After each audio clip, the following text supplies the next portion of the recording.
value trades. Welcome to this week's Market Blast Fundamentals, where we will look at the Dow Jones Industrial Average, WTI, Brent crude, $CAD, and the VIX. Let's jump straight into this week's economic calendar, where we see interest rate decisions from Australia, the UK and the United States, and the US non-farm payrolls, which are normally huge news events.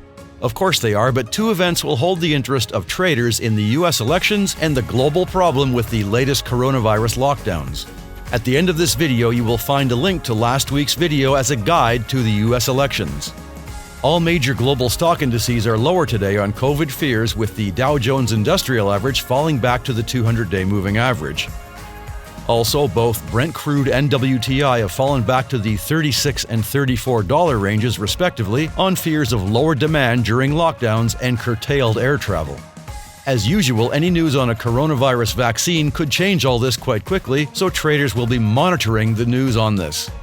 The stock market sell-off means that investors converted mostly to US dollars, and we see US dollar strength against all major currencies, with the Canadian dollar suffering the most with the price of crude oil. In fact, we see Canadian dollar weakness against all other currencies. Again, watch for volatility with the US elections tomorrow and refer back to our video called US Elections 4 Scenarios. And finally, keep an eye on the VIX, which monitors volatility on S&P 500 options, which has jumped from 25 to 35 in the last 2 weeks.